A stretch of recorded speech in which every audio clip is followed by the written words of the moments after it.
Di sebuah kota kecil yang dikelilingi perkebunan teh dan pegunungan sejuk, hiduplah seorang gadis bernama Rania, 19 tahun. Hidupnya sederhana, penuh kerja keras, dan jauh dari kemewahan. Ayahnya seorang buruh tani dan ibunya sakit-sakitan. Tapi yang paling menghantui mereka adalah utang yang menggunung setelah usaha warung kecil keluarga mereka bangkrut karena kebakaran. Rania, kita harus bayar utang itu bulan ini atau rumah ini disita. Suara ayahnya serak, penuh keputusasaan. Rania hanya diam, memandangi selembar surat tagihan yang warnanya sudah kekuningan karena sering dibaca tapi tak pernah bisa dibayar. Dan di saat itulah datang seseorang yang menawarkan jalan keluar melalui Pak Wiryo, seorang pengusaha kaya raya berumur 70 tahun. Ia memiliki perkebunan luas, rumah bak istana, dan kekayaan yang membuat pejabat pun segan.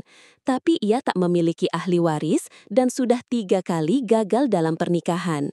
Saya akan lunasi semua utang keluargamu jika kau mau menjadi istriku, katanya langsung, tanpa basa-basi.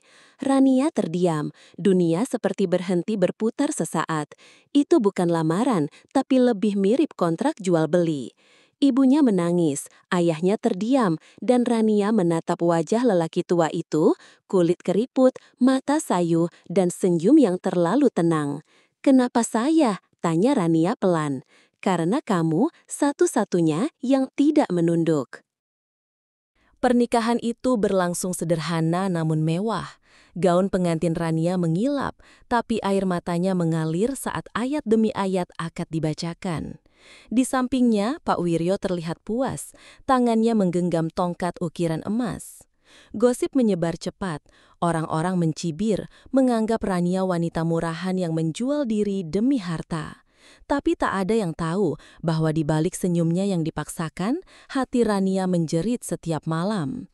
Di rumah megah Pak Wiryo, ia hidup seperti boneka. Semua dilayani, tapi tidak ada kebebasan. Ia tak boleh keluar tanpa izin, tak boleh berkomunikasi dengan dunia luar, bahkan tak boleh menangis keras. Namun ada satu hal yang tak disangka Rania. Pak Wiryo tak pernah menyentuhnya. Setiap malam, ia hanya duduk di kursi goyang di kamar, memandangi foto-foto lama. Kadang ia bicara sendiri, menyebut nama Maya. "Siapa Maya?" Rania bertanya suatu malam. Pak Wiryo hanya tertawa pelan, "Seseorang yang dulu kuabaikan karena aku terlalu sibuk mengejar kekuasaan." Hari demi hari berlalu. Rania mulai mencatat semua yang ia alami dalam buku harian. Di tengah keterkungkungan, ia menemukan sesuatu, surat-surat tua yang tersembunyi di laci kamar tua, surat cinta yang ditulis Pak Wiryo puluhan tahun lalu. Tapi yang mengejutkan, salah satu surat ditujukan kepada ibunya. "Untuk Sari yang kutinggalkan demi ambisi, maafkan aku." Dunia Rania runtuh. Ibunya ternyata pernah menjadi kekasih masa muda Pak Wiryo. Apakah ini pernikahan atau balas dendam, ataukah bentuk penebusan dosa? Dan saat Rania ingin bertanya, ibunya justru dirawat di rumah sakit karena jantungnya melemah. "Kau harus tahu Rania, aku pernah mencintai Wiryo, tapi ia mengkhianatiku. Kau adalah jalan baginya untuk menebus masa lalu. Tapi jangan biarkan masa depanku jadi beban hidupmu." Setelah ibunya meninggal, Rania berubah. Ia tak lagi merasa takut atau tertekan. Ia menatap Pak Wiryo dengan mata yang penuh keberanian. "Aku akan tinggal, tapi bukan sebagai boneka. Aku akan jalani hidup ini dengan caraku. Dan jika suatu hari kau mati, aku tidak ingin warisanmu. Aku hanya ingin kebebasanku."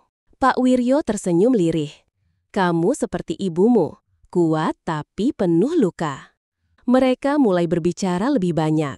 Hubungan mereka berubah, bukan jadi cinta, tapi jadi pemahaman. Dua jiwa yang sama-sama kesepian, terikat oleh masa lalu yang rumit. Setahun kemudian, Pak Wiryo meninggal dalam tidur. Rania mewarisi seluruh kekayaannya, tapi ia menjual semuanya.